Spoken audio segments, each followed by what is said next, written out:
起立。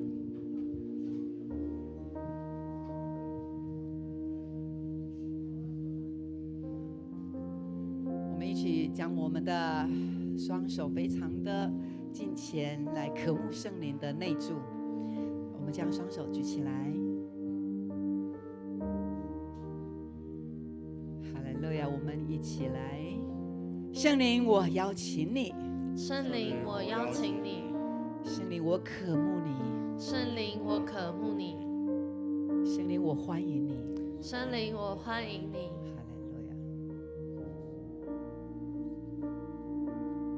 哈利路亚，哈利路亚。主，你的灵与我们同在，来造访我们每一个弟兄姐妹。哈利路亚。主，你的爱充满，即便我们在这一周当中有遇见难处，遇到低谷，但是在这个时候，我们站立在你的面前，我们必得帮助，因为主你是帮助人的神。阿们。圣灵，你已经住在我的里面，我里面是丰盛的，我有满足的喜乐。哈利路亚，阿们。这个时候，我们用主祷文，一同来祷告。我们在天上的父，愿人都尊你的名为圣，愿你的国降临，愿你的旨意行在地上，如同行在天上。我们日用的饮食，今日赐给我们，免我们的债，如同我们免了人的债，不叫我们遇见试探，救我们脱离凶恶。因为国度、权柄、荣耀，全是你的，直到永远。阿们，阿们。我们一起来宣告：2026，神必为我行大事。来，2026，神必为我行大事。请问你的手背可以举起来吗？跟牧师一样。呀！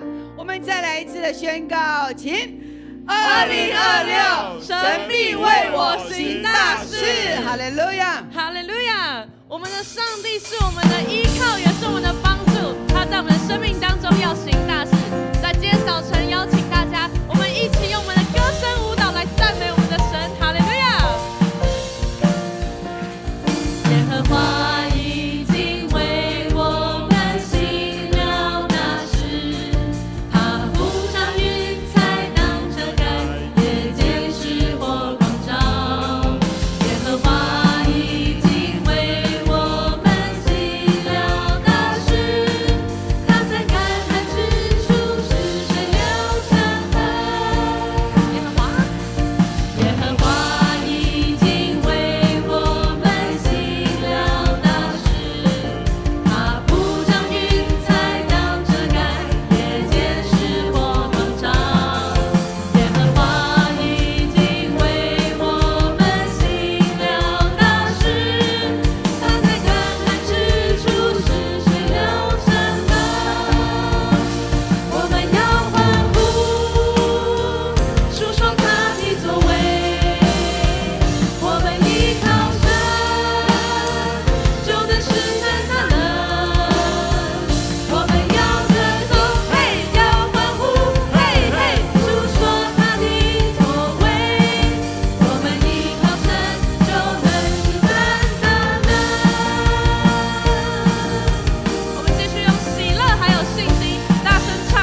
神，哈利路亚，哈利路亚！邀请你跟旁边的人，你用信心跟他宣告：我相信神已经为我行了大事，我相信神已经为我行了大事，哈利路亚！我们的上帝是施行大事的神，而且他能够做到我们做不到的事，他能做到的是眼睛未曾看见，耳朵也未曾听见的事。我们继续用我们的诗歌来敬拜赞美，哈利路亚！那些眼睛未曾看过的事情，还有耳朵未曾听过的事，甚至心里还没有想过的事，上帝早已预备给那些爱他的百姓。上帝能够成就一切不可能的事情，亘古至今直到永远，他的大能永不改变。上帝能够成就一切不可能的事情，亘古至今直到永远，他的大能永不变。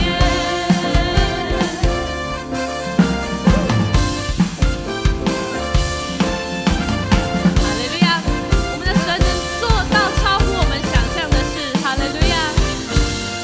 那些眼睛未曾看过的事情，还有耳朵未曾听过的事，甚至心里还没有想过的事，上帝早已预备给那些爱他的百姓。上帝能够成就一切不可能的事情，亘古至今直到永远，他的大能永不改变。上帝能够成就一切不可能的事情，亘古至今直到永远，他的大能永不变。上帝能一起拍手！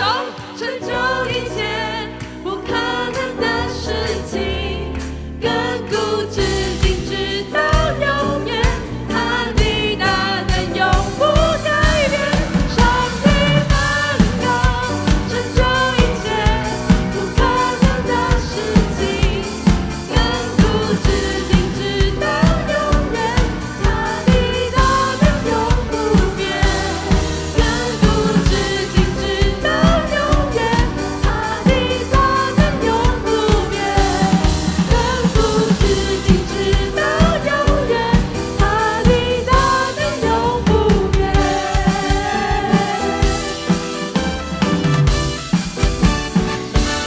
好，让我们再次把掌声归给我们的神，哈利路亚，哈利路亚，哈利路亚！上帝能够成就一切的事情，而且上帝也知道我们每一个人的需要。在我们生命当中的每一天，我们都需要有神与我们同在，成为我们的力量跟帮助。让我们一起来敬拜。哦，主，求你保守我的心，我的意念，使我能够遵行你旨意。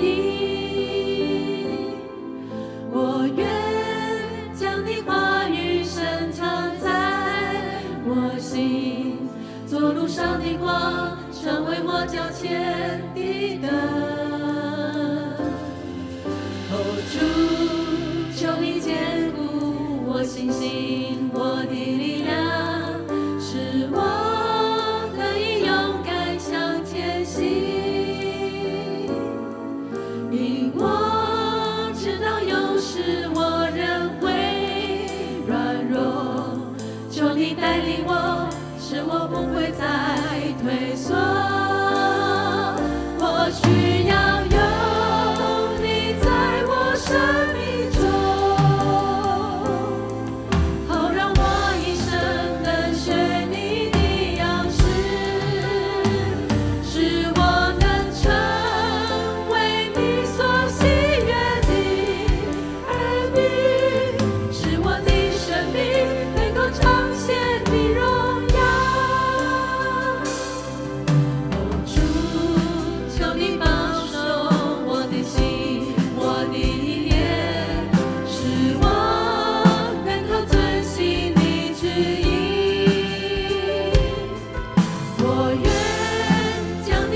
弟兄姐妹，在2026年，你有没有什么好的计划？你对你自己有没有什么样的期许？牧师也可以说，你有没有什么样的意向在你的里面？因为你是属乎神的，在你的里面，神已经把那个荣耀安置在你的里头。所以在这一年的生命，是神给你非常非常宝贵的每一天，甚至每一分每一秒，你可以呼吸的这一刻都是非常的珍贵。因此我们要好好的来进入到我们2026年。所以在这个时刻，牧师要我们一起来 RPG， 我们为我们的台湾来祷告，求神将我们的台湾在2026年，即便世界动荡不安，然而因着有一群按着主名按着真理而行的基督徒在这里的祷告，神必然护庇台湾。阿们，阿们。这是我们可以看得到的。但是2026年的转化超乎我们每一个人所能够明白的，甚至超乎这一些的领袖。因此我们却不动摇，因为主所赐给我们的平安不是世界给我们的平安。阿们，阿们。我们要来为2026年我们的台湾还有我们自己的家庭，我们要来 RPG 的祷告，大声的跟神祷告说，主啊，我需要，我也愿意被你差遣，成为家庭的光，成为这个国家的光，成为台湾的光。阿们吗？阿们。2026见证而乐，是的，这个成为我们今年的一个非常重要的意向。我们现在一个找一个，我们两个人来 RPG， 我们的同工来帮助新来的朋友，还不会 RPG 的我们的同工小组长来观察一下，铁三角同工，我们的迎宾团队的同工来看一下，来帮助他们。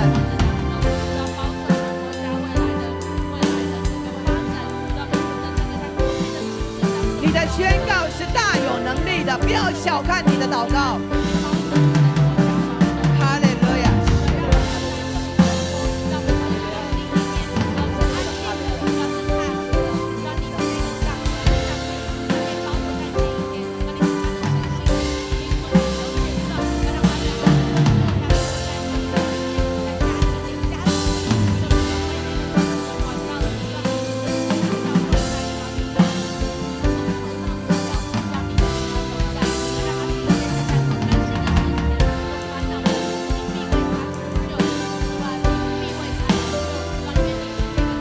我们每个家庭是属乎你的，哈利路亚，你必保守我们，哈利路亚。所以我们要按着你的真理，在2026年，你的话语要成为我们的生命力，哈利路亚。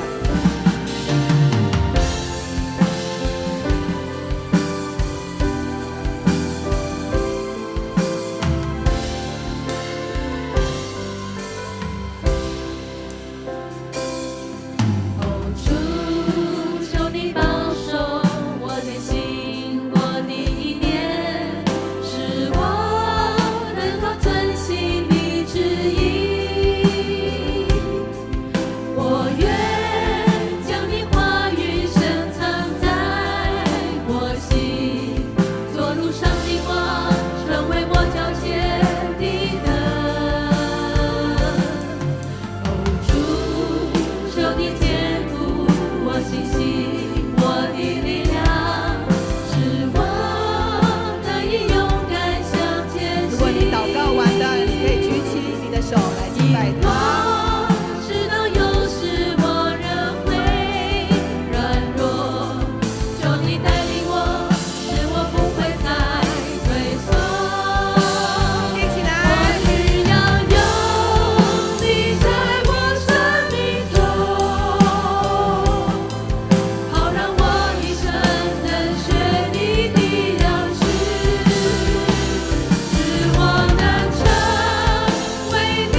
们都非常关注我们的组员，不仅平常关注他的生活，我们也关注他在他的灵命上面。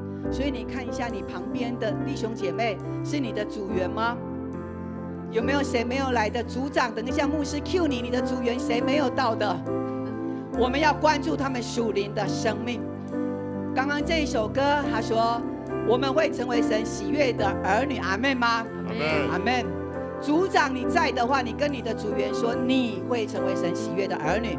你会成为神喜悦的儿女。组长大声一点。你会成为神喜悦的儿女。我看有一些组长没有在现场，副小组长，你来对你的组员说，来。副小组长，你们都消失了吗？大声一点，副小。哦，有，好像副小也没有在这里的守望者，守望者举手一下，守望者很棒，很棒的守望者，大声的跟你的组员左右旁边跟他说，你是神喜悦的，你是神喜悦的。哈利路亚，哈利路亚！我们为2026年来欢呼，一起来！我需要来，我需要有。组长拉着你的组员的手举高，小组的手举高，一起拉着手。好让我一生能学你的样式，使我能成为你所喜悦的儿女，使我的生命能够彰显你荣耀。牵起旁边人的手，牵起旁边人的手。你在我生命中，好让我一生能学你的样式，使我能成为你所喜悦的儿女，使我的生命能够彰显你荣耀，使我的生命能够彰显你荣耀，使我的生命能够彰显你荣耀。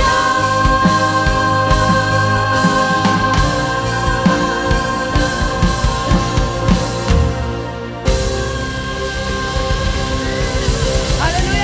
哈利路亚！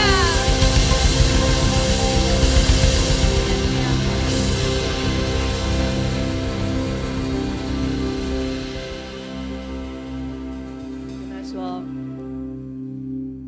礼拜有你，我真是蒙福。礼拜有你，我真是蒙福。有些人没有说出来，为什么？这是我们的宣告。我们在2026，我们要见证，要俄乐，对不对？俄乐。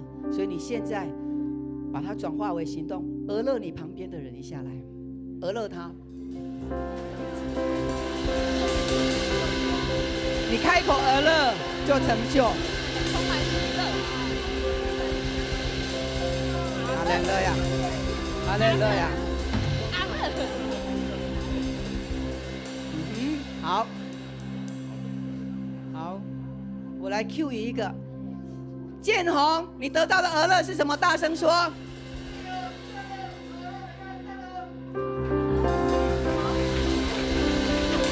好，哇，真是铿锵有力，但是我听不到，听不懂，你再讲一次好吗？我了解了。你讲哈，你做水耶，阿妹吗？阿妹。你做善耶。哇，意思就是他要健康啦。你要做水的野手，你想要做善的野手。哈利路亚！神他要这样来建造我们，让我们每一个人都成为健康的儿女。再一次将掌声归给神。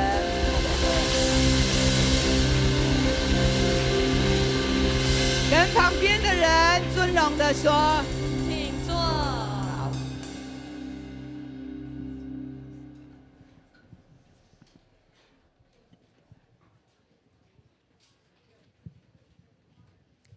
现在我们要来攻读圣经，圣经记载在新约圣经以弗所书第6章10到17节，我们一起来攻读，请。我还有末了的话，你们要靠着主，依赖他的大能大力，做刚强的人，要穿戴神所赐的全副军装，就能抵挡魔鬼的诡计。因我们并不是与属血气的征战，乃是与那些执政的、掌权的、管辖着幽暗世界的，以及天空属灵气的恶魔征战。所以要拿起神所赐的全副军装，好在磨难的日子抵挡仇敌，并且成就了一切，还能站立得住。所以要站稳了，用真理当作带子束腰，用公义当作护心镜遮胸，又用平安的福音当作预备走路的鞋穿在脚上。此外，又拿着信德当作盾牌，可以灭尽那恶者一切的火箭，并戴上救恩的头盔，拿着圣灵的宝剑，就是神的道。圣经读到这，愿上帝的话成为我们一生的帮助。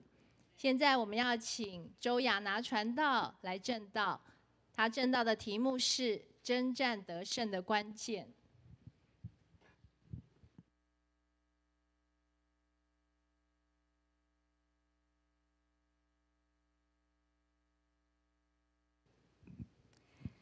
各位弟兄姐妹，大家平安。我们再次跟你旁边人说，你今天的敬拜赞美非常的美。感谢主。不知道大家还记不记得，在上个礼拜天，潘牧师他讲到的信息里面，潘牧师再一次带领我们进入到2026年的命定里面。这是一个神为我们预备让属灵丰盛产业出土的一年，阿们吗？借着圣灵的引导，神要挑望我们，一起建立一个正确而稳定的属灵节奏。在今年，我们不只要不断经历神迹奇事，也要勇敢述说见证，并在每一天学习赞美神、赞美人，让赞美帮助我们把心思意念专注焦点在神的身上，阿们。阿们！让我们再一次来大声的宣告：2026全家见证，全组而乐。来，预备起！全家见证，全组而乐。阿们！阿们！这时候，让我们一起高举我们的右手，让我们一起用这一段的宣言来大声宣告，请。永光教会是全属上帝，活出基督，披戴圣灵，充满荣耀与大能的教会。我们定义成全圣徒，活出命定，力行普世宣教的意向，使神的荣耀充满全地。阿们，阿们。在今天我们要来看使徒保罗的监狱书信以弗所书。在以弗所书里面提到，上帝永恒的计划是如何透过教会，也就是我们，能够成为上帝的子民，并在这个世上彰显上帝他救赎的计划。所以一开始，让我们简单的来认识一下以弗所书。以弗所书是系统神学当中教会论非常重要的一个基础，其中的内容它谈到神儿女的身份、神对教会的心意，以及基督徒更新之后的新生活。这封书信大约是在主后的60到62年之间，也就是使徒保罗在罗马被囚禁的期间完成的。保罗大约在主后的52年建立了以弗所教会，并在那里将近有3年的传道的事工。我们可以从使徒行传的19章去查证。在以弗所呢，以弗所是位于一个小亚细亚，也就是我们今天所认识的那个土耳其。它是一座非常重要的海港城市，是一个欧亚贸易的重要枢纽，更被称为亚洲市场。所以代表以弗所是一个极其富有并且商业发达的城市。但是呢，以弗所的宗教背景却是非常非常的黑暗。在当地主要是敬拜雅迪米女神，她被视为是掌管生育跟丰收的女神。然而在她的庙宇当中，她圈养了许多的这个庙宇圈养许多的圣女，我们可以说是庙妓。怎么说呢？就是在那里去到那里敬拜这一位女神的人啊，他们就会跟这一些的圣女发生性关系，所以等于是说，在这边的敬拜跟性淫乱是紧密相连的。那更夸张的是，在这个庙宇的范围里面，犯罪者就是所有有犯法的人，是在这个范围里面是不受法律的约束的。所以因此，这整座的城市成为了淫乱跟罪恶的聚集地。但是就在这样的地方，神却亲自建立了以弗所的教会。其实我们可以仔细的想想，像以弗所这样的背景，跟我们今天所处的环境非常类似，不是吗？新北市呢，同样是充满着金融啊、贸易跟商业往来，也常常面对人的价值观混乱，人的心被金钱跟欲望诱惑这一种种种的挑战。然而好消息是，就在这样的黑暗环境里面，神仍然将他从那创世以来极其宝贵的奥秘托付给教会。因此这代表，即使在充满一个罪恶、一个暴力、充满色情、价值观崩解的一个时代当中，神仍然存留了一间教会，能够承载他心意的教会。所以我们要大声宣告，这就是我们永光教会，阿们。我们也宣告，永光教会要更深的明白上帝在末世的心意，并且让我们能够成为他荣耀的器皿，阿们。所以我们一起来大声宣告，永光是神特别拣选的教会，阿们。今天的经文是要来帮助我们，在我们新的一年当中，更深的认识我们能够如何在各样的挑战跟属灵的征战当中，我们能够站立的稳，不被击倒，并且能够持守我们的信心跟盼望，持续的奔向在2026年神对我们的呼召与命定。在以弗所书的第6章第11节到第14节当中，有4个关键词，其实在原文里面都是同一个字。我们可以看到，在第11节当中的抵挡魔鬼，第13节的抵挡仇敌，站立的稳，跟14节的站稳。这些呢，它的意思其实在原文里面都是站稳、站立得住的意思。不过在经文当中，它用不同的语境来呈现，也就是在11节里面，抵挡魔鬼的诡计，强调的是自己站好，是一种自我防卫，然后不被击倒的一个状态。那在第13节里面，抵挡仇敌，则是指在对抗中站立，带着一个预备作战的姿势的意思。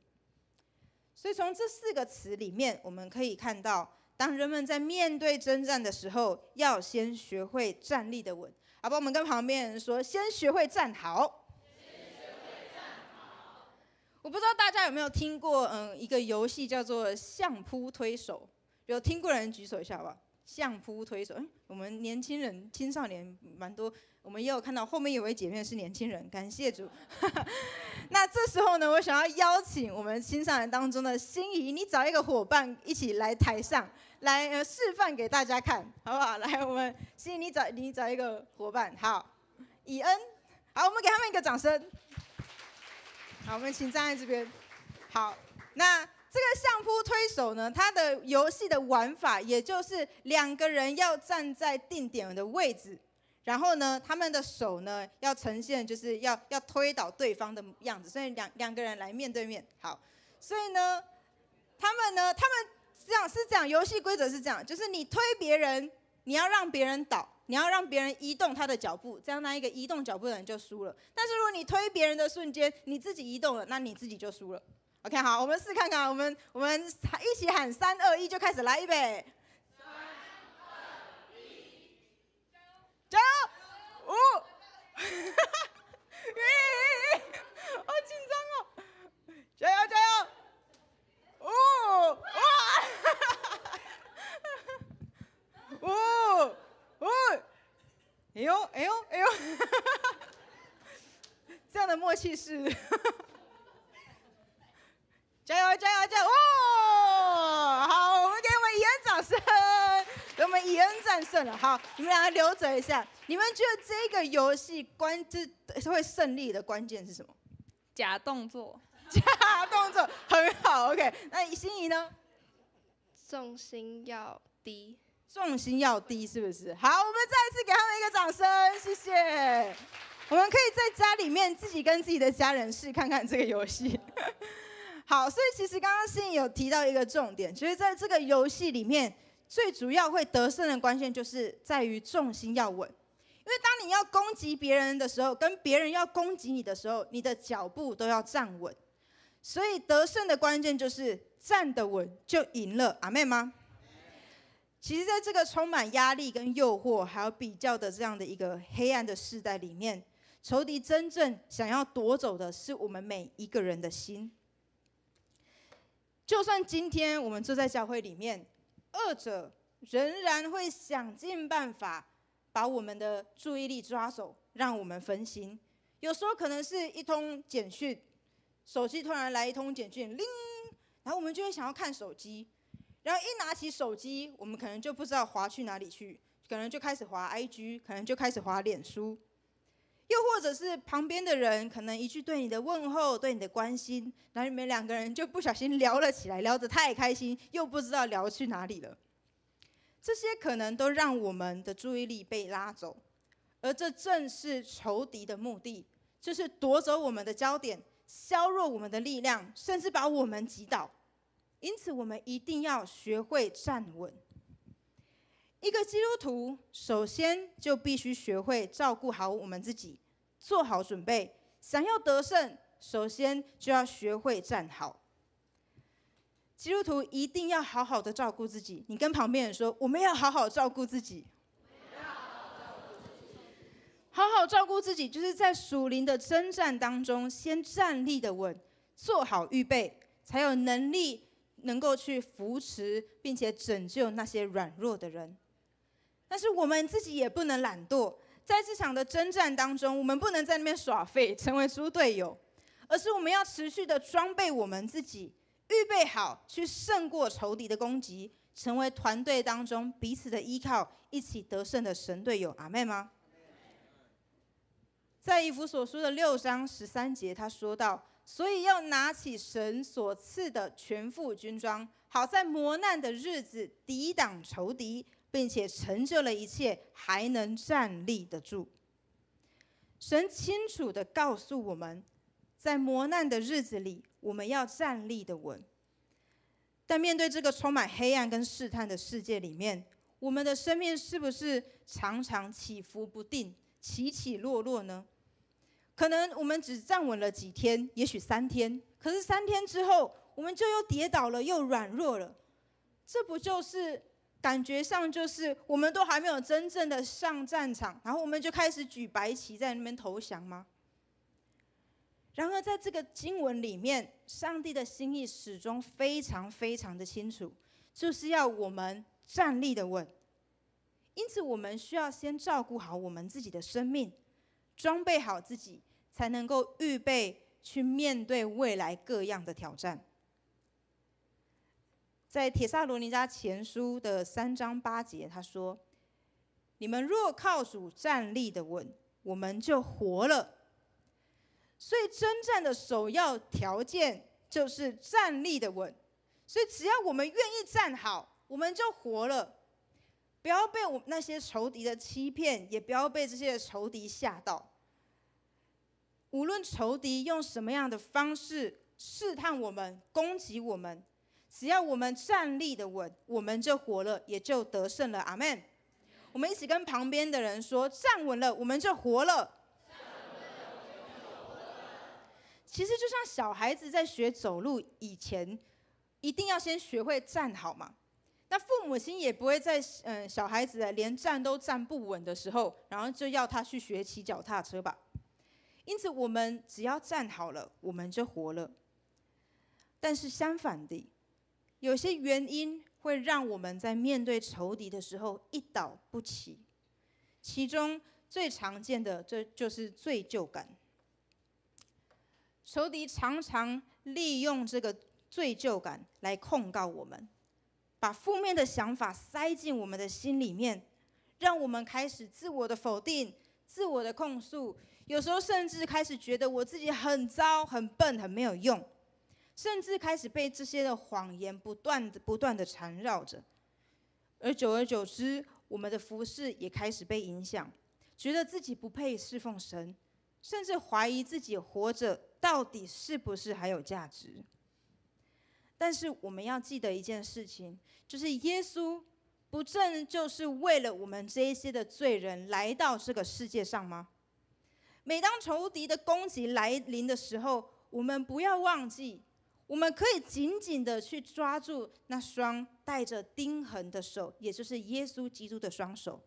我们可以一次又一次的从跌倒当中去站立起来，所以我们不要轻易让这个罪疚感把我们击倒。你跟旁边人说，不要让罪疚感把我们击倒。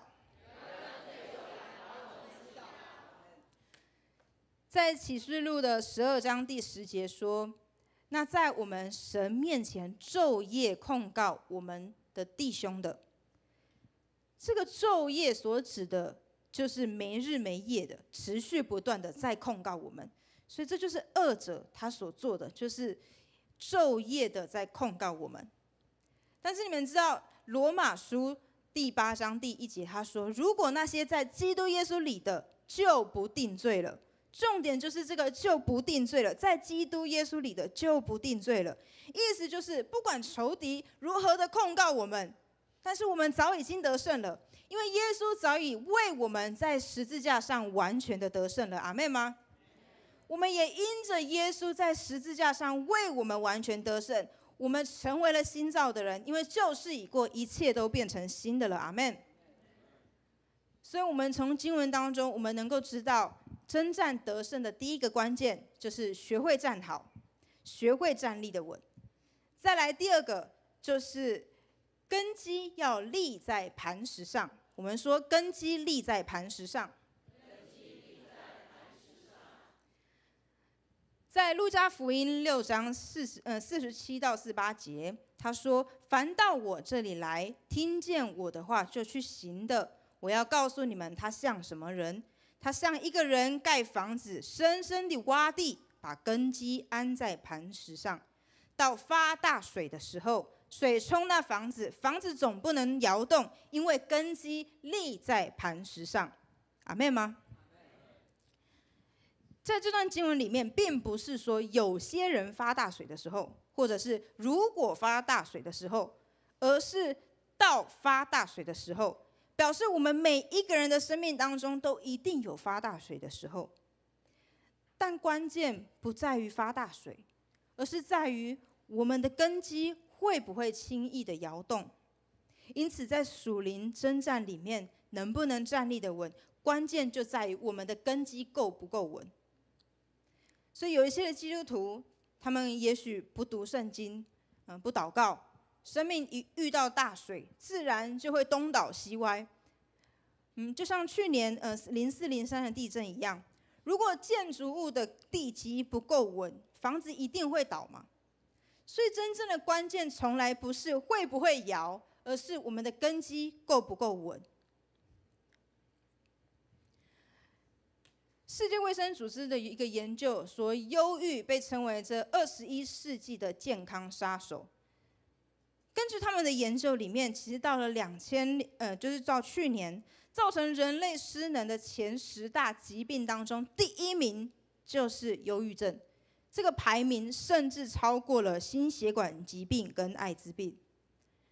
世界卫生组织在2022年的时候，他们公布了近20年来规模最大的一个全球心理健康报告。这个报告里面指出，在 COVID-19 之前呢，全球已经将近有10亿的人罹患精神疾病，10亿的人哦。而在疫情爆发之后的第1年，忧郁跟焦虑的发生率更是瞬间增长了25%，所以这个数据非常的高。而在台湾，我们也对国民健康局也对我们自己的台湾人民有一个相关的统计，这个统计也显示，在台湾当中啊，有超过200万人正在面临这个忧郁症的困扰。200万呢，不是200人、2000人，是200万人。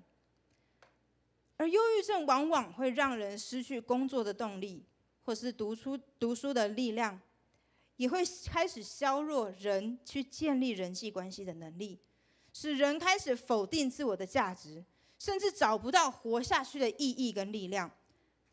而在这个过程当中，仇敌非常非常的殷勤，他会用尽各样的方式，就是想尽办法要来击倒我们。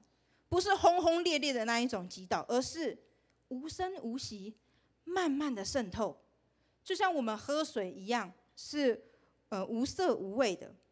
但是二者仇敌却能够把这个没有盼望的感受跟这样的疾病，就这样悄悄的放进了我们这个世代。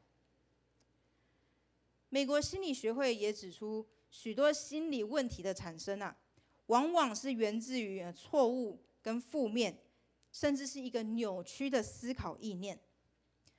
而当这些的想法不断在我们的脑袋里面，在人们的脑袋里面一直重复，然后没有办法停止，人们更是没有办法克制的时候，人们就会开始用这个错误的价值跟定义去解读任何一件事情。而人们在这个过程当中，他们却以为这个意念、这个价值、这个定义是正确的。那这时候，我们就中了仇敌的诡计。这些错误的思想就像一个破口一样，让这些的仇敌不断的钻进去，而且越钻越深。因此，弟兄姐妹，当我们要面对仇敌的攻击，我们不能只是处理那个表面上的问题，而是要从那个根源来下手。就像当警察他们要打击这个诈骗集团的时候，他们不只是不是只有抓到一个车手，然后就好像整件事情就完成了，而是他们一定要找到整个集团的那个基地，然后彻底的瓦解这个集团，问题才会真正的被解决。那同样的，当我们在面对仇敌的诡计，我们也要找到那个根源，而这个根源就是在我们的思想跟意念上站立的稳，并且种下盼望的种子。阿们。马太福音第13章21节，他说：“只因心里没有根，不过是暂时的，及至为到遭了患难或是受了逼迫，立刻就跌倒了。”因此，弟兄姐妹，当我们的根基稳固，生命中各样的人事物、挑战、恐惧、压力，甚至是担忧来临的时候，我们就不容易被击倒，因为稳固的根基使我们站立不动摇。而若我们渴望成为刚强站立的基督徒，我们就必须好好在根基上面建造生命。阿们吗？当然，我也要说，不快乐不代表不属灵。我再说一次，不快乐不代表不属灵。但是我们不能容许我们自己每天活在这样的忧郁里面。而面对仇敌的攻击、属灵的征战，要充满盼望的思考，其实也是需要练习的。就像消防队员，他们从接收到任务的通知到预备好，你们觉得要在多少的时间之内来完成？就一定要出发？有人想要猜一下吗？多少的时间之内？有人说3分钟、1分钟。好，我们来看一下这个答案。好，答案就是他们从接收指令到穿好他们的装备，然后启程开始出发，早上要80秒以内，晚上要2分钟以内。所以这个速度非常非常的快。那他们要做到这样的速度，其实必须不断的演练，而且是反复的操练，才能够养成这种反应的速度，不是吗？所以我们要充满盼望的思考，也是需要练习的哦。我们跟旁边人说，充满盼望的思考是需要练习的。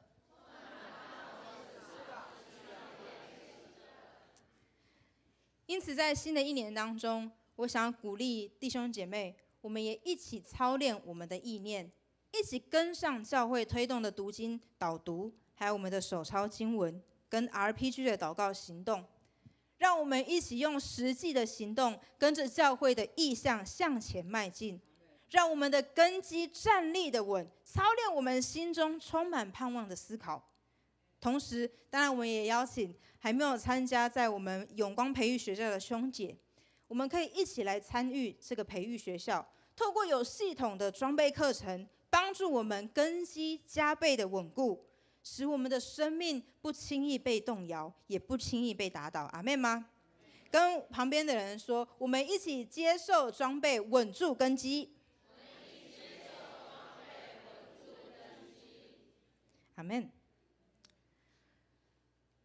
我们征战能够得胜，第三个关键，就是因为神会为我们征战。我们说神会为我们征战。以弗所书的6章14到17节说，所以要站稳了。这样好了，我们一起来念好不好？预备起。所以要站稳了，用真理当作带子束腰，用公义当作护心镜遮胸，又用平安的福音当作预备走路的鞋穿在脚上。此外，又拿着信德当作藤牌，可以灭尽那恶者一切的火箭，并戴上救恩的头盔，拿着圣灵的宝剑，就是神的道。以弗所书。阿们。从这段经文，我们可以看见神所赐的全副军装当中，前面5样都是一个保护我们自己的装备，都是保护性的装备。所以我们可以看到这个真理的带子、公义的护心镜、平安福音的鞋、信德的藤牌、救恩的头盔，都是保护性的装备。只有1样是攻击性的武器，也就是圣灵的宝剑。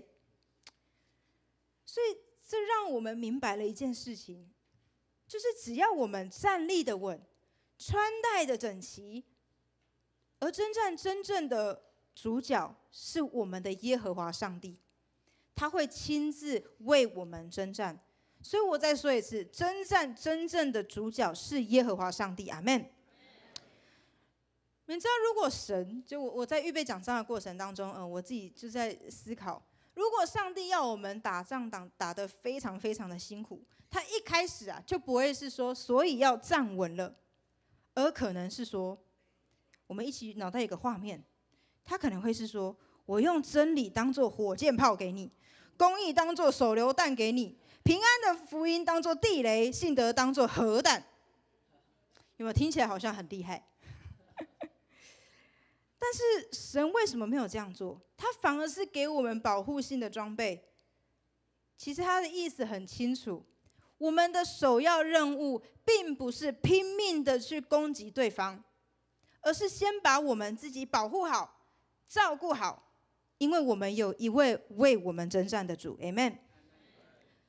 其实有时候有一些的基督徒会拿这个束腰的带子去甩人，然后拿他们的护心镜去打人，拿头盔拿去丢人，结果在这个征战里面，结果却是越打越累，然后这个人就会在那边喊说：“哇，这场征战好辛苦啊，哇，打得好累啊！”但其实上帝从来不是要我们这样征战，他要我们穿好装备，站立的稳，预备好我们自己就好。所以，如果你真的想知道如何能够真正的穿上这个全副的军装，我想要真诚的来邀请你，在每一个礼拜2到礼拜5，我们可以一起来参加这个晨祷兴起，让我们在上班跟上课之前，用祷告作为一天的开始，重新把我们的心思意念对焦在神的身上。我不是说每天你都一定要来，而是好不好？我们至少就是分别为圣那么一天的早晨，我们来到教会里面，跟弟兄姐妹一起祷告，一起经历神迹。而这就是我们穿好了全副军装，预备好我们自己，在一天的开始用祷告作为开始，并且穿好这个全副军装来面对我们那一天挑战。阿们吗？从去年的8月开始，我们开始了晨祷新期。那我们在这当中也已经有很多很多美好的见证跟神迹奇事发生。像周牧师过去也有分享过，他因为参与在晨祷里面，他在祷告当中，他手腕的旧伤就得了医治。我不知道大家还记不记得那一次牧师的讲道，他还这边做那个浮力挺身，仰卧起坐，对不对？浮力挺身，对。那当中我们也有弟兄姐妹，可能他的白内障，那因为透过祷告，然后就得了医治。也有人经历关系被恢复。真的有那个数也数不完的神迹发生在我们的晨祷里面。那我们在青少年当中，在去年年末的时候，大概在12月最后一个礼拜六，那我们的青少年牧区就举办了一个年末的分享见证会。那在这当中有一个年轻人，他就分享过去他的家庭关系非常的不好，就特别是他的父母亲。他的父母亲关系不好，常常吵架，然后也造成他在这个心里面有很大的阴影。然后因为他在家里面只有他跟他的妈妈，还有他的一个兄弟姐妹，他们3个人是基督徒，他的父亲还不是。那在这个过程当中，在这每一年的幸福小组里面，我们总是要填写那个新朋友的名单嘛。那这一个青少年呢，他总是会把他还没有信主的爸爸的名字写在那个新朋友的名单里面。那每次都这样写，他就带着信心，每一次都写。即便可能那一天晚上，他又发现他的父母亲在吵架，他仍然带着这样的信心，不断为他的家人祷告。然而，他的母亲每一天都会来参加晨祷。为什么呢？他就是为了他的家人，为了守望祷告，为他的家人守望祷告，并且宣告他们的家庭要得胜，要不断的得胜。所以就因此，他们在去年年末的时候，真实的经历到这个生命的翻转，也清楚的看见家庭有极大的转变，有极大的更新。所以因此在年末的时候，这个青少年的父亲也受洗成为基督徒 Amen。 所以这个家庭真正的见证了2025全家归主的神迹。我们将一切荣耀归给神。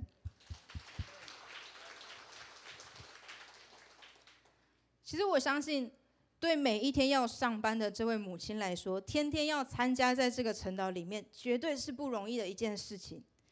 但是他为了他的家庭，他为了他的家人，他选择站立的稳。他凭着信心，靠着圣灵，让他站立的稳，而且不向仇敌低头，也不轻易放弃，而是坚定的站稳在根基上面，使仇敌无计可施，束手无策。阿们吗？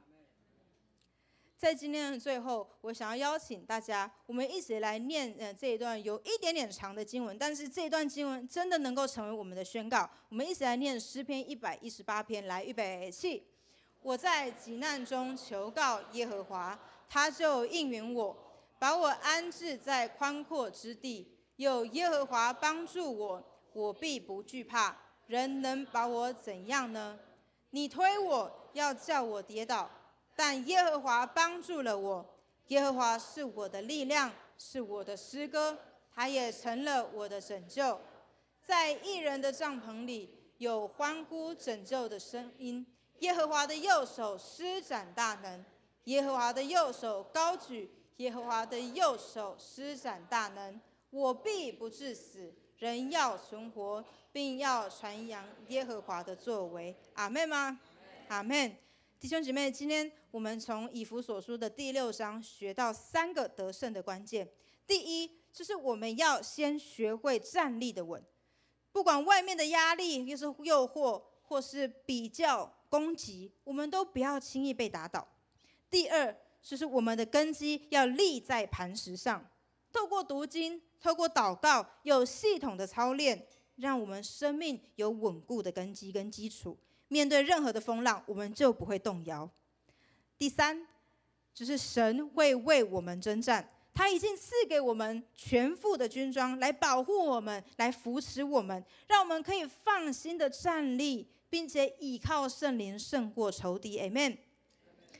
所以无论我们遇到什么样的挑战，也许你情绪低落，又是你遇到任何的困难的时候，我们一起学习把焦点放在神的身上，站稳我们自己的信心，然后操练盼望的思考，靠着圣灵给我们的力量，我们一定能够站立的稳，而且是得胜，不怕被击倒。所以也让我们把今天的经文这个以弗所书放在我们的心里面，我们一起努力，天天行出信心的生活，活出一个刚强站立、为主做见证的生命。阿们，阿们。所以我们一起大声来宣告，跟旁边人大声来宣告：你我都是刚强站立、征战得胜的基督徒。来，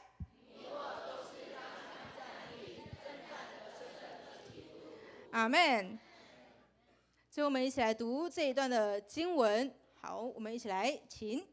我的仇敌啊，不要向我夸耀，我虽跌倒，却要起来；我虽坐在黑暗里，耶和华却做我的光。弥迦书第7章第8节，再一次来，我的仇敌啊，不要向我夸耀。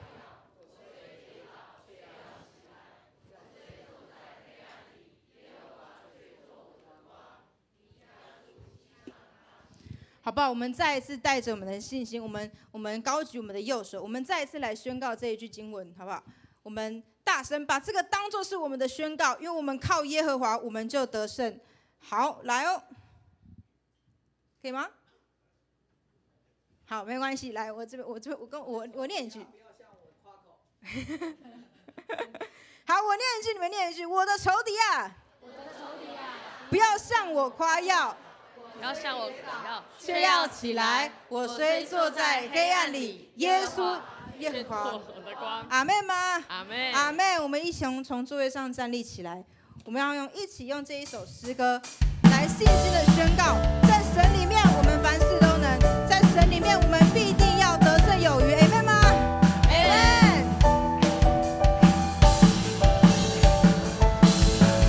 星星看见流奶与蜜之地，星星跟随云柱火柱带领，甩开复兴之宣告你的话语，在巨人面前得胜又得胜。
他说：“我们是征战得胜的基督徒。”我们是征战得胜的基督徒。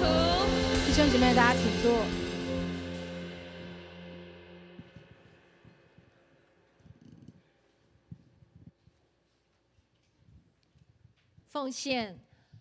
奉献是回应上帝的爱，也是信心的行动。让我们用感恩的心、敬虔的态度来奉献。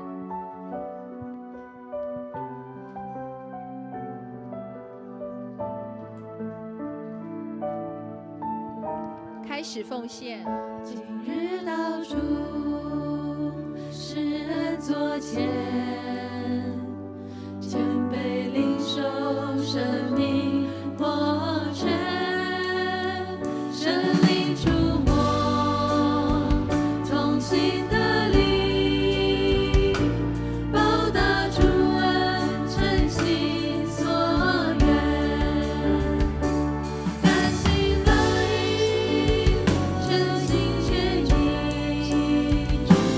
一切所有都属你，恩上加恩，力上加力，分别为神归于你。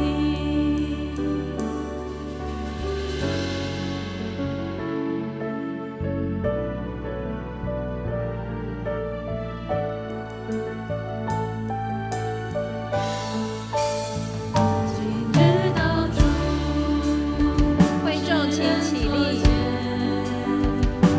谦卑领受生命活泉，神灵触摸同心的灵，报答主恩诚心所愿，甘心乐意全心全意，一切所有都属你，恩上加恩，力上加力，分别为神归于你，恩上加恩，力上加力，分别为神归于你。会众请坐。现在请潘牧师事工分享。弟兄姐妹们，今天是2026年的第2主日，对不对？今年总共有几个主日？52个。你有没有宣告我52个主日我都要守安息日？阿们吗？上个礼拜有来的举手一下，2个礼拜都有来的举手。好，你跟旁边你跟他说，你是我的神队友，不是猪队友。今天亚拿传道他所讲的信息里面，对你产生有什么样的行动力？当亚拿传道他在预备讲道的时候，他说他战战兢兢的，你知道吗？礼拜天的讲道大概都要用4天准备，所以当他这4天开始准备的时候呢，都要牧师要不断的提醒他，他一直都在思考，走路啦什么都在思考，然后呢就没有吃饭。我就跟他说，要站起来喝水，然后要吃饭，时间到了赶快睡觉。哇，他整个脑袋，所以用非常多的精神在预备神的道。在这1年里面，我们要特别强调礼拜天一定要遵守安息日，阿们。在利未记里边，他说，主耶和华说，你们进入那地，得地为业，然而这地要为耶和华守安息。再听一次，你们进入那地，地要为耶和华守安息。以色列百姓进入到迦南美地的时候，神跟他们说，你们不要把这个地糟蹋的淋漓尽致，要让地休息守安息日。所以呢，我们在种植农业农地上面，几年要休耕？第7年要休耕。所以弟兄姐妹们，我们的生活就在神的介入当中。我们第7天就是礼拜天，一定要休息，因为你就是那地。当你成为神的儿女的时候，每一个人你的生命都是神所创造的，你就是那土地。所以呢，那个土地呢，6天耕种，6年耕种，第7年要让它休息养地，然后呢再来进入到第8年、第9回复循环，又回到第1年、第2年。人的生命也是这样，我们的日子也是这样。所以牧师再一次提醒我们，第7天也就是安息日，要遵守圣日，因为这是神所应许的日子。为什么？你们也许会觉得，牧师，我礼拜天我要去玩了，我还要工作，我加班很忙哎。因为你是神所创造的地，你这样子就是在榨干你的身体。所以你第1天，礼拜1到礼拜6你工作，礼拜天一定要把这个时间，这个是神祝福的时间。礼拜天回到教会，这就是根基。你怎么样能够站稳你自己？礼拜天你就是把你的属灵的生命建立好，这就是磐石了。阿们吗？所以弟兄姐妹们，特别在这现场的小组长举手一下。你在你的小组里边一定要不断的爱护他们，爱护他们就是跟他们传达，不要榨干自己的身体。礼拜天一定要回来敬拜神。副小组长举手一下，你认同吗？如果你的小组长跟你说，我们礼拜天都要回到教会，我们要养活养育我们自己的身体，你同意吗？副小守望者，阿们吗？是。所以你就是那地，神创造那个丰盛之地在你的生命里边，但是你礼拜1到礼拜天你榨干了。是，所以牧师再一次提醒我们永光教会的弟兄姐妹，因为我们是有智慧的人，当你礼拜天回来敬拜神的时候，圣经说他要让你在礼拜1到礼拜6给你3倍的收成，阿们吗？3倍的收成，我们靠着信心得着这个应许。所以你跟旁边人说，下个礼拜一直到年底，我都会主日遇见你。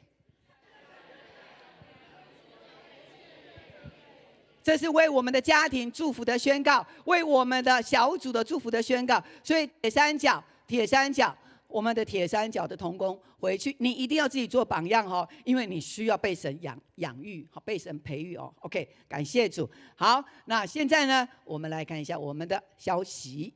好，这是我们导读的经文，非常棒的经文，来，请我要将箴言1章23节，很妙哦。我们来念台语，红色字的台语，来，请。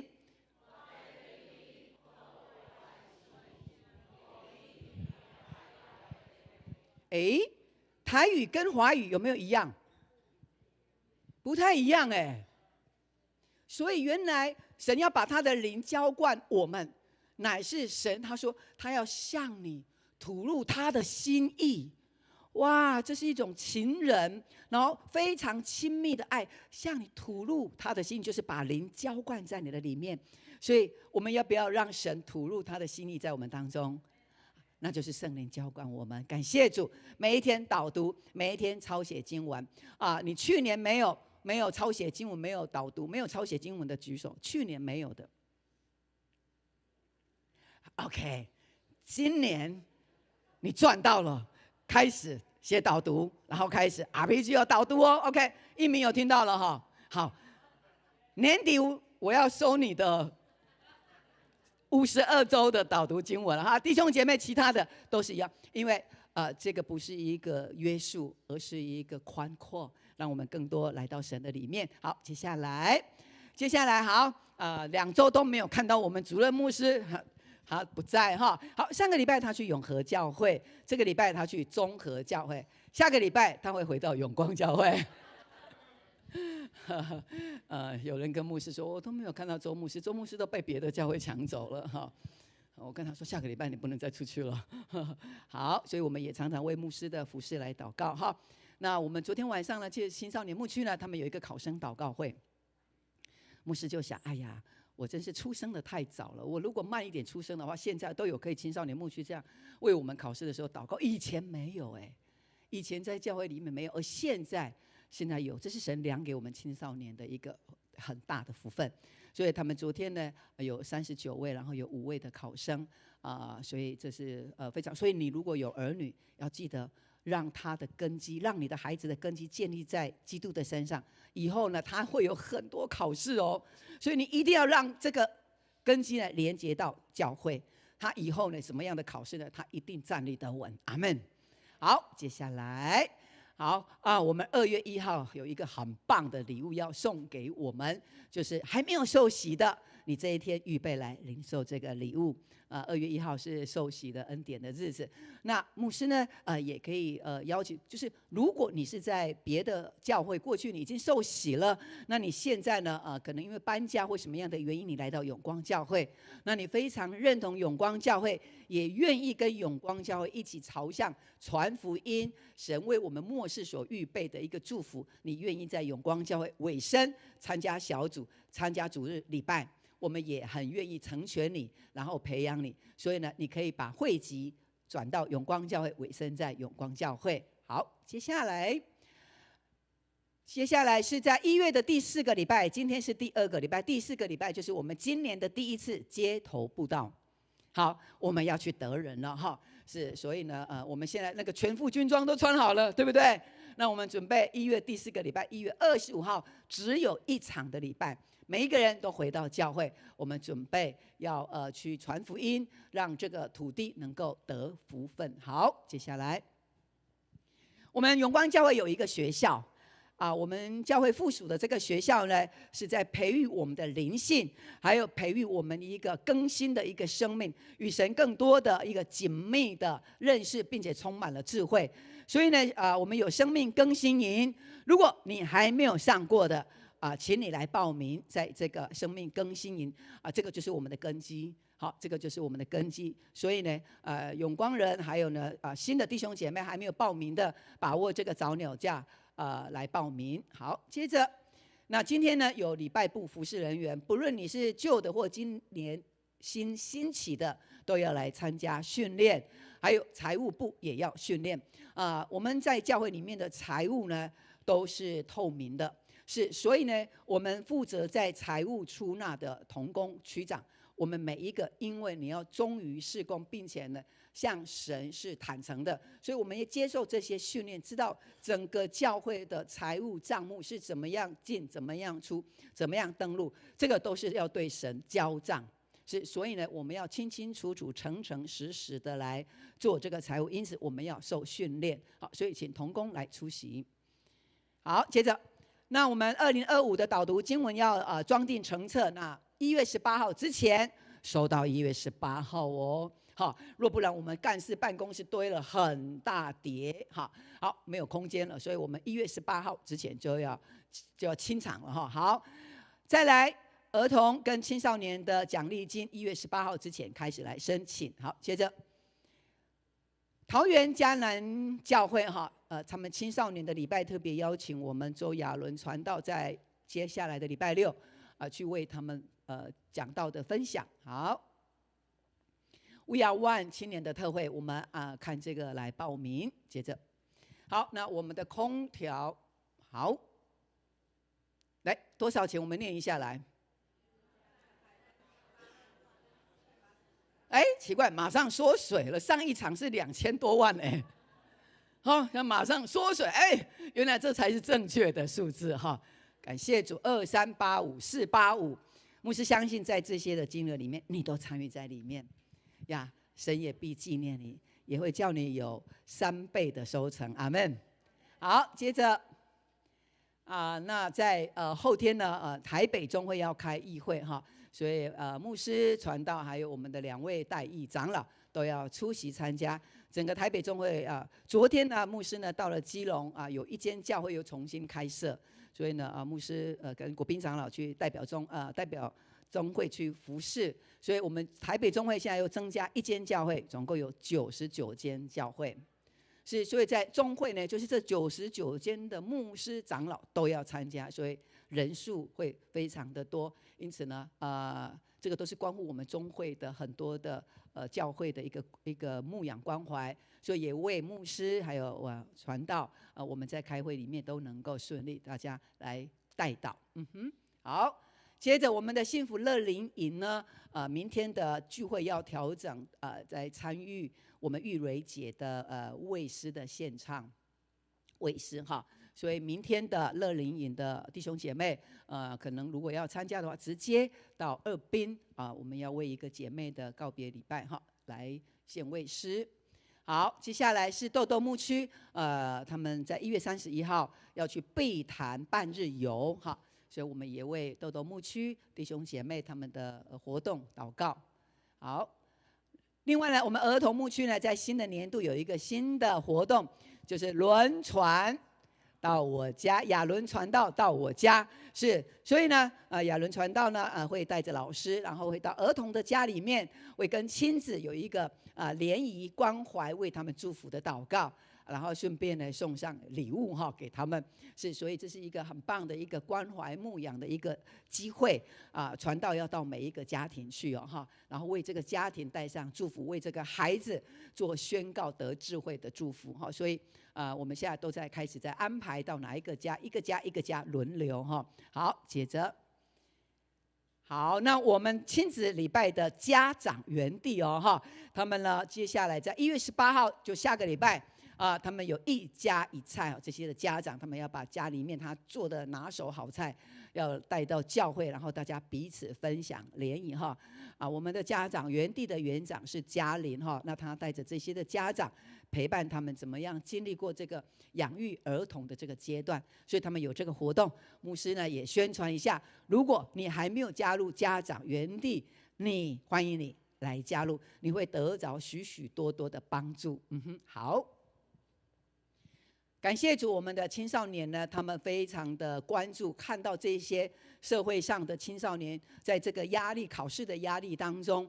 所以呢，亚拿传道要带着我们的青少年的干部同工去到中央图书馆4号公园那边发祝福卡，让那些在 K 书的给他们有一个力量，然后为他们加油。这个是在我们的信仰里面可以做很好的工作。我们在想，如果说在这个社会每一个地区都有这样的教会的青年，然后把神的爱、神的祝福。送给那个正在 K 书，然后很烧脑的那个孩子，压力很大。你觉得这样的社会是不是会变得很温暖？阿们吗？这就是神要我们做的，所以我们感谢主，让青少年他们愿意拨这个时间。所以等一下礼拜后，他们就要出动了哈。好，接下来那我们在礼拜后呢，每一个人都可以拿一份礼物哦。好。来，我们大家念一下，上面写了什么？好，不是以内玛利哦，哈，是以马内利。好，以马内利就是耶稣的诞生呢，他带来了神与我们同在的印证。所以呢，希伯来文就是以马内利，以马内利哈，就是一个祝福，神与我们同在。我们说神与我同在。好，那这个呢，可以贴在哪里？身上。好像也不错，哈哈，贴在我们的家里，而且贴在门外，好不好？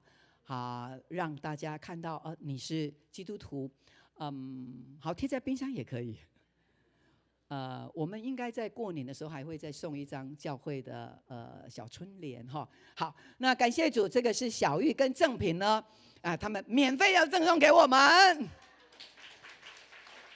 所以呢。会后呢，结束的时候1家1张，是不是？1户1张1人1张啊，这么阔气啊！那如果1人1张来，弟兄姐妹们，好 ，OK， 来，我们9×9就在楼下，对不对？好，牧师跟你们说，今年不用去9×9买红包袋。等一下呢，就在我们的后面跟小玉跟正平他们买这个红包袋，你知道吗？来，你拿这个红包袋呢，都是圣经的话语。好，然后后面呢也是经文。好，这边写大力，对不对？他说敬虔加上知主的心，便是大利了。提摩太前书6章6节。哇哦！所以你如果要包给你的小孩，你就用这个来祝福他。然后我们的小玉，这是他们设计制作的，所以我们要来跟他们高官，好不好？我们自己出产的，当然我们要自己用哈。好，所以呢，等一下结束的时候呢，这是要买的咯哈。因为如果要送的话哈，我怕会把它吃倒，是，所以呢，我们也用这个，然后来支持小玉还有正平他们在这个设计上面为福音而做哈。好，然后呢，这个是奖赏哈，向着标杆直跑，要得神在基督耶稣里从上面招我来得的奖赏哈。所以你用这个红包呢，你会越来越多奖赏。那这个是得胜有余啊，所以呢，这个都可以在后面来购买哈。好，谢谢。我们也为他们后面那2位的正平跟小玉，谢谢他们为我们设计哈，感谢主。好，接下来我们为慧娟还有叶志贤，慧娟今天有在这里对不对？慧娟，好，慧娟哈，我们都好几个礼拜持续为你在祷告。哇，我们很感谢主，慧娟现在来到我们当中，她身体好多了，是不是？感谢主是志豪跟小莲的妈妈，哈，sorry， 立豪跟小莲的妈妈是你的小孩，非常的棒，还有你的孙子是，所以上帝要大大祝福在慧娟姐她的健康上面，阿们吗？感谢主，还有我们的志贤哦，志贤是小雨的父亲，是不是？是，上帝也要祝福他。好，接着，好，我们所敬爱的玉蕊姐今年呢91岁。那她在20年前呢，她受洗信了耶稣，然后来到教会。那她来到教会呢，她非常用心，而且很爱神的礼拜。那她呢因为健康的关系，大概这几年疫情之后就没有来到教会。那她呢总是坐在那个义敏的那个位置，义敏你站起来一下。玉蕊姐总是坐在她的位置，现在义敏在坐。好，义敏请坐。玉蕊姐呢，她每一个礼拜天，她总是坐在那个位置，她都提前到。然后她到的时候就开始预备她的录音带，把牧师讲到的，她全部从头到尾都录音起来，然后回去自己再重复播放听。是。所以这个姐妹，因为她晚年才信耶稣，结果她信了耶稣之后，她的生命大大的转化，变成一个很喜乐的人。她生了5个女儿，她的女儿看到妈妈生命的改变，心里面都觉得说：哇，这个信仰真的是太奇妙了。是，所以呢，他们在整理她的家里面的遗物的时候，发现到有100多卷的录音带在她的房间里面。是，所以玉蕊姐。她虽然是一个不识字的一个姐妹，但是她透过这样子把神的话植入输进在她的里面，所以当她晚年的时候，她每一天早上，她孙子见证，每一天早上6点，她自己起来，然后就向着窗户看着外面的光，就为她的儿女们，为她的女儿，为她的儿孙们一一提名祷告，已经几10年了。这是他的一个信仰很棒的见证。他的女儿有5个，只有1个来信耶稣，其他的还不认识耶稣。所以明天是玉蕊姐她的告别礼拜，我们与哀伤的人同哀伤。所以呢，我们来到二滨来参加玉蕊姐的告别式，然后呢，我们来为他们家唱卫诗，好不好？好，唱耶和华祝福满满是玉蕊姐她唯一会唱的歌。好，所以我们来纪念这个姐妹，也透过这样让他们的家人可以感受到妈妈的上帝也要成为他们的上帝，阿们。所以这是我们布道的一个机会。所以呢，牧师期待我们明天弟兄姐妹呢11点准时在二滨来集合，二滨的1楼，然后我们在那里集合，要准备来练习这个卫诗雅荷花就红妈妈你可以回去可以看 YouTube 就可以开始来练唱哈。好，所以7期待我们的弟兄姐妹，然后来参加的时候，其实也来看一下哦，原来基督徒的告别式是这样子。以后如果面对我们家人的长者离开这世上的时候，你才能够有概念，知道怎么做。玉蕊姐她呢，在还没有过世之前，在她还可以讲话的时候，她就问牧师说：“牧师，哎，我这么老了，可能活的时间也不久，那以后我如果死了，我该怎么做？”是玉蕊姐她问牧师，我就跟她讲，我跟她讲了之后。哦，原来他是北港的人。他说他不要回去北港，他要用教会的方式，请牧师，请永光教会来为他办，并且呢，他的女婿就问牧师说：“牧师，我的妈妈，我的岳母，还有跟我们说，他要安放在哪一个灵骨塔？”他说：“哎呀，安放在圣城。永光教会很多弟兄姐妹的骨灰都安放在圣城，是，而且。”他说他要安放，有指定要放在谁的旁边哦。哎呀，还好他没有说你们的名字。我说你怎么知道要放圣城呢？因为他们没有信主啊。他说我妈妈交代的。他说要放圣城，然后牧师他还有指定这名字嘞，说一个叫美英，哎，有没有在这里？美英，美英有在这里吗？举手一下。还有一个黄样。有没有在这里举手一下？哦，没有啦，那是在圣城的骨灰啦。他说他指定要在这2个人当他们的邻居，哎，哦，原来乐龄营、松年通通在那边团契了，有没有可爱？这个阿嬷91岁，她竟然这样子交代的清清楚楚，所以他们的这些的后代说：“哦，牧师，我们很好办事，哎，哇，这样子哇，所以。”我们要去观摩，是让我们也成为有智慧的人。这就是基督徒的一个开朗的面对死亡，我们是用一个积极的一个意念来面对，因为我们离开世上之后，我们去的是黄金荣耀之地。阿们，感谢主哈。好，那再来，我们的吕建华。还有敏慧，还有在上个礼拜1，他们的父亲金耀弟兄告别礼拜，一切都非常非常的顺利，而且那一天呢，神就给我们阳光，是，所以呢真是有阳光的日子，神真是喜悦哈，是，所以呢建华还有敏慧刘哲，他们3个站起来，再一次跟我们弟兄姐妹，谢谢大家，在上个礼拜1参与告别礼拜。让他们得到很大的安慰，请坐，请坐。哇，上个礼拜我们大概有30-40位参加，是，所以这就是永光教会的温暖，永光家人的温暖。即便我们不认识玉蕊姐，不认识金耀兄，可是我们认识他们的子女，我们认识了，并且我们也愿意把神的爱分赐给他们的家族。好，所以我们接下来来介绍我们的慧娟姐。慧娟姐，你可以站起来吗？好，站起来，让我们为她掌声。感谢主。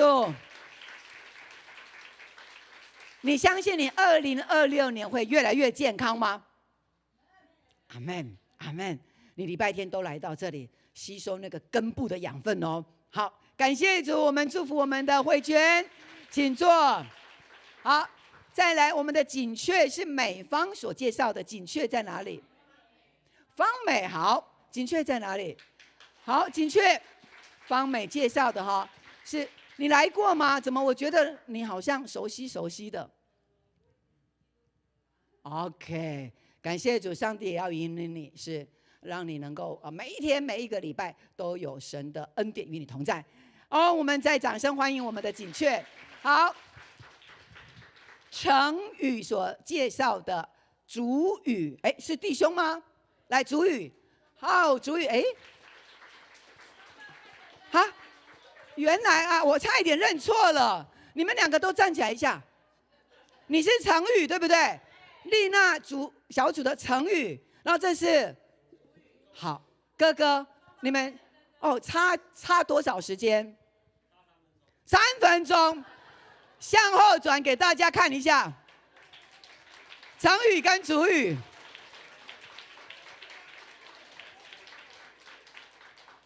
你们2个真是好像哦，而且好帅才是重点。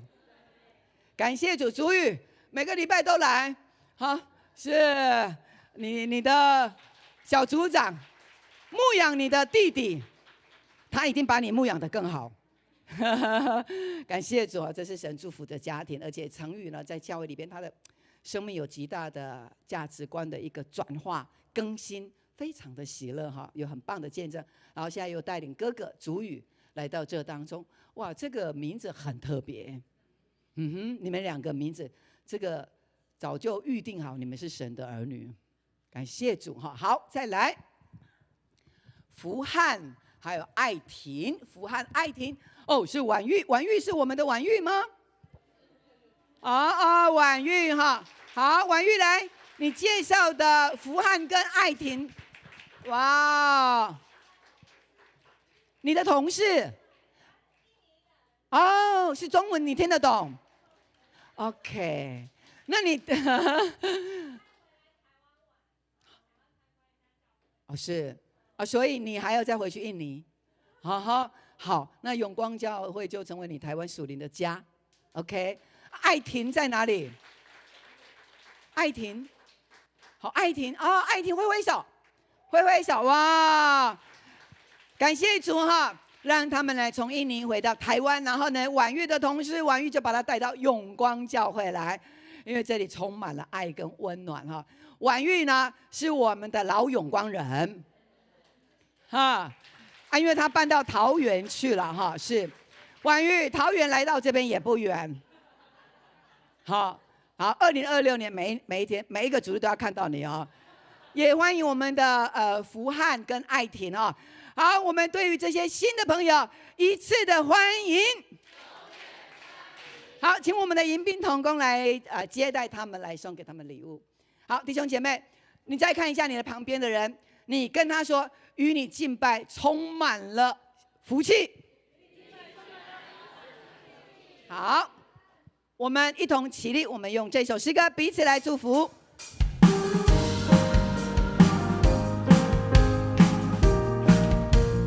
一起来，愿你有个好心情，平安喜乐在心里，让我们来祝福你，每一天有盼望有能力。耶稣爱你，大大的爱给旁边的人，让他爱围绕你，喜乐充满你，烦恼都忘记，每天好心情。来跟我们的铁三角给他们爱。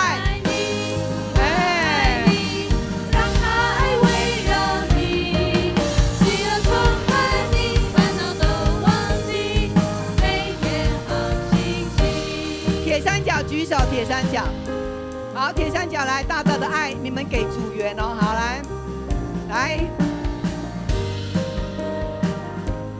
耶稣爱你，好，铁三角来向组员哦。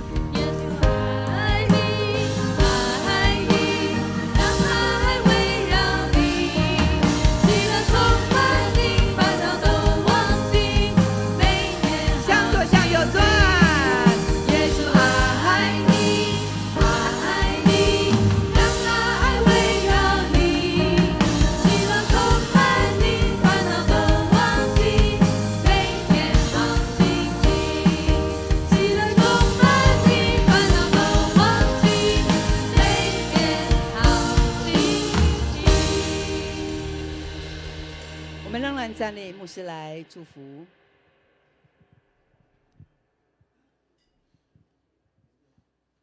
主耶稣，谢谢你，因着你，让我们能够身穿全副的军装，为的就是主，你要让我们能够保卫自己，并且在神的灵里面，让我们站立得住，我们才能够面对环境的攻击的时候，我们可以有圣灵的宝剑。主啊，因为你为我们征战得胜，感谢主，你要让我们在2026年的每一个礼拜天，我们成为那丰盛的人，就是在礼拜天主日的时候，主，我们遵行这安息日，因为主你说我们要在安息日休息，乃是要丰丰富富的从神得着那能力，在周一到周六能够有新的能力面对每一天的日子。谢谢主，因为主你说不是我们拖住根，乃是根拖住我们。因此主啊，礼拜天就是我们的根，周一到周六我们是枝子，因此我们的枝子要连结于根部。祝你的灵与我们众弟兄姐妹同在，在家里面有伤痛的，主你亲自带下安慰；在工作上面需要神你给他们极大的机会的，主你必为他们预备。在下个礼拜有青少年的学生，他们面对考试的，主你给他们够用的智慧，给他们平静安稳的心，也给他们的父母亲与他们同心祷告，并且除去那忧虑跟紧张。愿耶和华你的灵与永光教会，不论是在现场、在直播上的，在国内国外，你的平安、健康、兴盛，与他们个人以及家庭同在，从今直到永永远远。阿们。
大家平安，我们下个礼拜见，大家请坐。